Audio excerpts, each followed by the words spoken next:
Merhaba gençler ve her zaman genç kalanlar. Umarım iyisinizdir. Uzun zamandır video atamıyordum dediğim gibi. Hem final haftam olsun hem tatil olsun bir ton şey girdi araya. Ve sizi bir aydır videosuz bıraktım. Bu konuda gerçekten çok özür diliyorum sizden. Ya aslında biraz da video fikri bulamadım. Hem de elime güzel şeyler geçirdim. Ve dedim ki kameranın karşısına geçelim ve hemen çekmeye başlayalım. Ya bugün aslında genç tamirci adına çok yakışan bir şey yapmayacağız. Çünkü şu an bugün bir tamir videosu olmayacak bu. Merak duygumu burada gidermiş olacağım. Size de bir yandan hem de güzel bir içerik. Hani Türkiye'de de çok yapan görmedim. Bilmiyorum var mı? Hiç buna bakmadım bile çünkü tamamen e, doğaçlama ve kaliteli bir video olmasını umuyorum. Şimdi bugün yapacağımız şeyi söyleyeyim size. Şimdi ben bildiğiniz üzere üniversitede okuyorum ve üniversitede ben finalde sınıftan dışarı çıktığımda bir baktım bir tane bilgisayar kasası var. Üzerinde altın harflerle yazılı bir şekilde. Şimdi biraz ağır. Onu bir şey yapayım. Şöyle şey yapayım. Kadraja sığmıyor. Evet, üzerinde altın harflerle yazılı bir şekilde Intel Xenon yazdığını gördüm. Sonra gittim bunu oradaki bir tane yetkili abi vardı. Ondan istedim ve o da sağ olsun izin verdi götürmeme. Dedi ne yapacaksın oğlum dedi. Dedim abi merak ediyorum, mühendis öğrenciyim. Dedi o da sıkıntı yok, tamam dedi, alabilirsin. Zaten bu dedi arızalı dedi. Ne şey yapmayacağız. Evet, bugün bir merakımızı gidereceğiz. Biraz fazla büyük bir kasa. Şu an yaklaşık 40 kilo. Bunu ben önce yurda taşıdım. Yurttan da eve taşıdım. Yani biraz şöyle size boyutu göstereyim. Şu an en geniş açıda kamera ve hala sığmıyor. Yani HP marka bir cihaz. Evet, şimdi şöyle yakınlaştıralım. Şimdi öncelikle bu soğutma sistemimizi buradan çıkartmamız gerekiyor. Bunu da dikkatli bir şekilde yapalım. Bu bir workstation cihaz. Yani bu bir iş istasyonu zamanının burada web sitelerinin böyle sağlayıcıları bu tarz cihazlar kullanıyordu. Server aslına bakarsanız yani kocaman bir makine. Şimdi burada alet kutumuzdan ufak bir lokma takımımızı alalım. Burada çünkü lazım olacak. Düz ağızda da açılıyormuş. Şöyle düz ağızda bir vida şey yapalım burada. Alalım.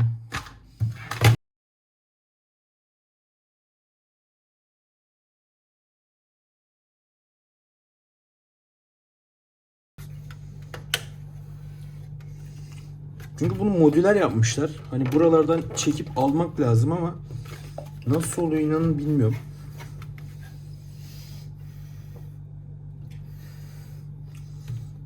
Ben bir videoyu durdurup bir bakayım ya be. Evet, şimdi arkadaşlar ben bakmıştım ama tam bir şey bulamamıştım. Şimdi yapay zekaya da biraz danıştım şu konuda. Bu video dur şöyle şey olsun. Biraz açı çok kötü oldu. Bu video hiç içime sindiği gibi olmadı ama. Şimdi öncelikle güç kaynağı sökümüne gelelim. Güç kaynağı şöyleymiş. Şu kolu çekiyoruz. Şöyle daha fazla çekiyoruz. Güç kaynağı kendini atıyormuş böyle. Bu şekilde öğrenmiş olduk. Güç kaynağı. Bu böyle çıkıyormuş. Onu görmüş oldum. Neyse daha dön. Neyse bu elim şey oldu. Eski ne olduğu belli değil. Şimdi bu şu alt tarafta şöyleymiş. Şimdi şu taraf var ya, bu taraf tamamen sadece tutma içinmiş. Asıl şunu şöyle çekiyorsun, tık ediyor. Burası da ondan sonra böyle açılıyormuş. Ben de burayı söktüğüm için bu şey döndürme mekanizmasını almış oldum. Evet, sökmüş oldum çok şükür. 2 saattir uğraşıyorum. Orada can çekiştik. Neyse, burada bir ton kablo falan var. Bakalım bunu artık alabileceğiz herhalde. Aynen. Soğutucuyu çok şükür aldık. Yalnız soğutucunun güzelliğine bakar mısınız ya? Her yerinde falan var bak. Şurada 2 tane. Burada 2 tane ortada. Burada bir tane ayrı. Şurada da bir tane ayrı var. Toplam bu iki işlemcinin soğutması için kaç fan oluyor ya? 6 tane fan kullanmışlar. Dehşet bir şey. Benim gerçekten ya harbi gördüğümde dedim ki adamlar neler yapmış ya dedim. Evet, şimdi içine ulaştık. Şimdi burada şunu bunu çıkartabiliyoruz muhtemelen. Şimdi ön tarafında şöyle bir CD yuvası var. Bunu sökelim ben. Ha, bunu çekince buradaki CD yuvaları rahat çıkıyormuş. Adamlar neler yapmış ya kaç sene önce. Şimdi asıl merak ettiğim kısım. Buradaki işlemcileri sökünce neler olacak? Allah. Şu an var ya güvenlik işte devre kartı güvenliği falan beni topa tutacaklar. Çünkü çok sakar iş yapıyoruz. Şu güç kabloları falan böyle bayağı her yerden çıkmış. Şimdi zaten herhangi bir prize takılı değil bu. Ben işlemcileri özellikle çok merak ediyorum. Değişik şeyler deniyoruz. Nasıl olsa bozuk. Tamir etme derdimiz yok. Düzeltme derdimiz yok. Bakalım alyon ne olacak? Aha, alyonla söktüm. Aa, uygun alyan. Yıldız tornavida ucunda olabiliyor. Bunlar Torx vidalar. Ama içine alyan da girebiliyormuş. Onu da görmüş olduk.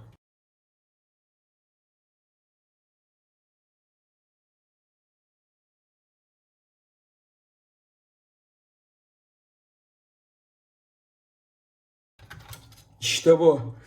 İşte bu be. İşte bu be. Ulan duruyor be. İşlemci var be. Vallahi ben içinde işlemci olduğunu bir bakmadan şey yaptım. Çünkü sökeyim. Söktük. Yalnız soğutucuya baksanıza. Tek şey radyatör. Şuna bak. Adamlar ne yapmış ya o zaman. Şuna bak full bakır. Evet. Şimdi burada kenarda şu mendilimizle hemen bir silelim. Şunu.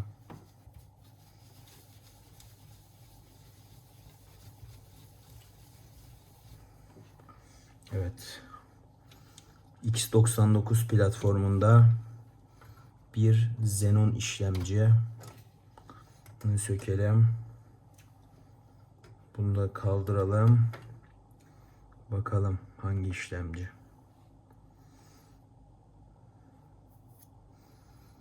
Xenon E2667 2.9 GHz. Bu arkadaşlar bu zamanının 3000 dolarlık işlemcisi.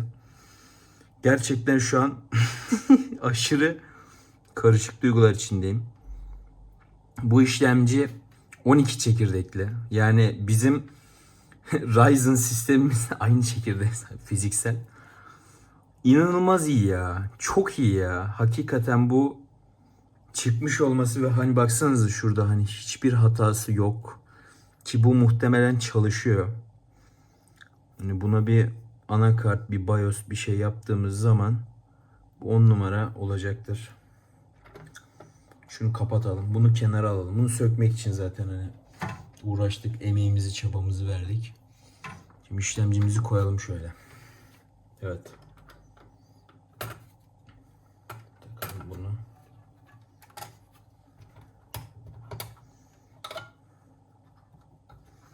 Evet. Şimdi gelelim buna.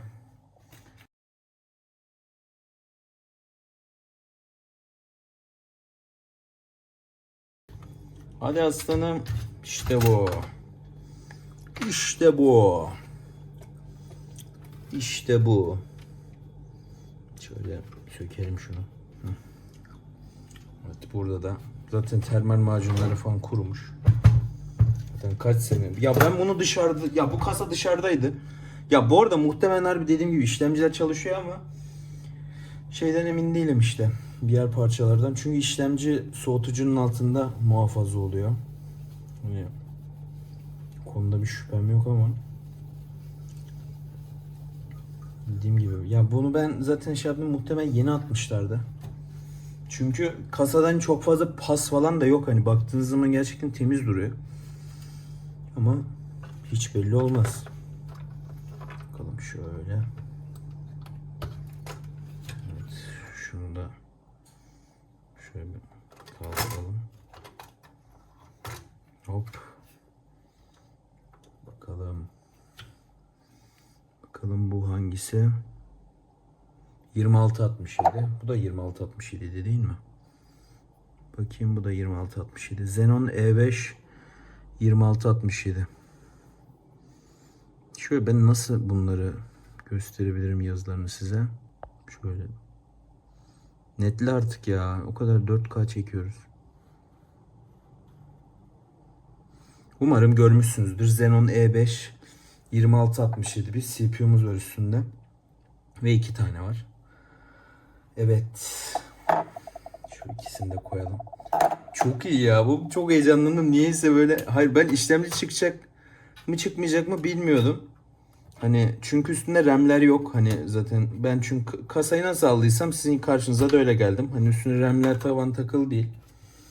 O yüzden bilmiyordum nasıl olacağını. Burada şöyle bir alüminyum soğutucu var. Kasanın üstünde hoparlörler de var. Şurada 2 tane fan var. Burada kaç tane PCI Express ya? 1, 2, 3, 4, 5, 6, 7 tane PCI Express yuvası var. 16 tane RAM girişi var. Burada kaç tane? 1, 2, 3, 4, dur. 1, 2, aynen 5 tane hard disk yuvası var. Burada 3 tane CD yuvası var. Disk girişi. Bunun üstündeki power supply'de bakayım üstünde herhangi bir yazı var mı? Şöyle göstereyim. Normalde çalışıyor olsaydı neymiş değerleri? 240 volt 10 amper. Oo. Bu o zaman şey oluyor. Çarpsak 2400 watt mı? Üf. Power'a bak be. 2400 watt. Ki muhtemelen bu hani server gibi olduğu için bu da yani şurada girişi var. Muhtemelen da platinyum sertifikalı bir power'dır. Çok pahalı bir şeydi. Zaten hani şu parçaları ya bulunmaz. Zaten hani HP kendi büyük bir marka olduğu için özel ürettirmiştir. Zaten şöyle kilitleyelim şunu. Evet. Burada ben şu CD işine çok şaşırdım ya. Şu CD olayı çok garibime gitti. Şu kabloları da şu yuvalara gizleyeyim ki belki bilmiyorum şu anakartı kullanmam bile ama muhtemelen yine de ben 3D yazıdan şunlara kapak basacağım. En azından pinlere bir şey olmaz çünkü pinlere zarar vermeden çıkardık. Değil mi? Bakayım aynen. Hiçbir şey yok üstünde. Şu CD yuvalarına bakalım. Şuna bak ya. Çok hoşuma gitti niyeyse. Ya bu kasa ne bileyim. 2012'de ilkokula gidiyordum daha ya. Bakın şunlar böyle kulplu şekilde. Şuna basıyorsunuz. Şuradan kulpu şöyle çıkıyor. Şöyle şuraya hard diski de taktıktan sonra zaten bu şekilde sürgüyü yerleştiriyorsunuz.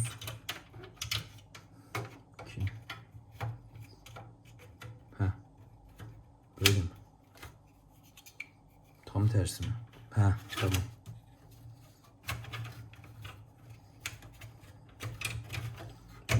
Bu da muhtemelen böyledir. Aynen.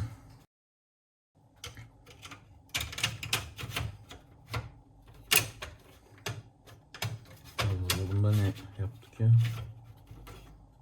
Niye biz zorlanarak burada? Allah Allah. Ana bunu ters takmışlar bak mesela. Abi yapıyorsunuz serviste, tamam mı? Servise gitmiş bu kasa, yapıyorsunuz. Ters mi?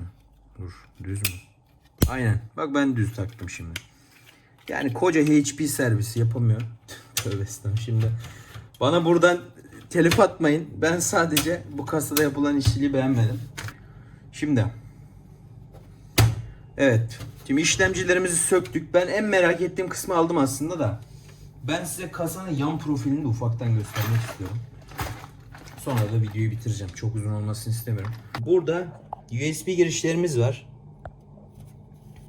Şimdi burada eski nesil Thunderbolt girişimiz var. Bu zamandaki Apple cihazlarda da vardı. USB 3.0'ımız var 2 tane. Dur şöyle ışığı şöyle getireyim. Burada 4 tane USB 2.0'ımız var. Klavye fare portumuz var. Ses giriş çıkışlarımız var. 2 tane Ethernet girişimiz var. Bakın ben şurada Z820 yazıyor. Modeli gördüğünüz üzere. Burada yine 2 tane USB 3.0, bir tane USB 2.0, kulaklık mikrofon girişi ve yine Thunderbolt girişi var. Ne yazıyor? Intel Xenon Inside yazıyor. Burada Windows 7 çalışıyormuş. Bu gerçekten beni çok etkiledi. Hani 2012'de böyle 24 çekirdekli bir kasa olması. Şunu da geri takalım ya. Şunu da geri takalım. Hem toplu olsun annemle. Sonradan annemle tartışmayalım. Şöyle. Evet, bu da böyle taktık. Bunun yan kapağı yoktu maalesef. Bu böyle olacak. Şuna ben kapak basacağım şu soketlere. Dediğim gibi. Evet. Yani arkadaşlar videomuz bu şekildeydi. Yani bilmiyorum, umarım beğenmişsinizdir. Ben elimden geldiğince videolar profesyonel olsun diye ilerliyorum. Yapmak istiyorum. Keyif alıyorum yaptığım işten. Ya bir sürü aksaklık oldu dediğim gibi. O yüzden bayağı uzun süredir video gelmiyor. Ama unutulmadınız. Bu haberiniz olsun. Başka videolar da gelecek bu süreçte. Hatta bir sonraki video fikrim çok daha güzel. Bu sefer artık 3D yazıcı ile ilgili bir videomuz olacak. Hatta 3D yazıcı ile ilgili 2 tane videomuz olacak. Bunlar ya sonraki haftalarda ya da telafi amacıyla yarın belki atabilirim. Hani bir sonraki gün dediğim gibi. O şekilde. Beni izlediğiniz için çok teşekkür ederim. Gerçekten çok değerlisiniz benim için. Yorumlarınız çok önemli. Ya muhtemelen beni eleştiren çok olacaktır. Çünkü tornavidanın ucu çok düştü buraya. Hani bozulacak falan diye de, hani bozulması çok önemli değil zaten. Burada söktük. 2 tane işlemci geldi. Şöyle şu şekilde. 2 tane işlemci geldi. Ben memnunum yani videodan. Evet arkadaşlar, izlediğiniz için çok teşekkür ederim. Kendinize çok iyi bakın. Hoşça kalın. Esenliklerle kalın.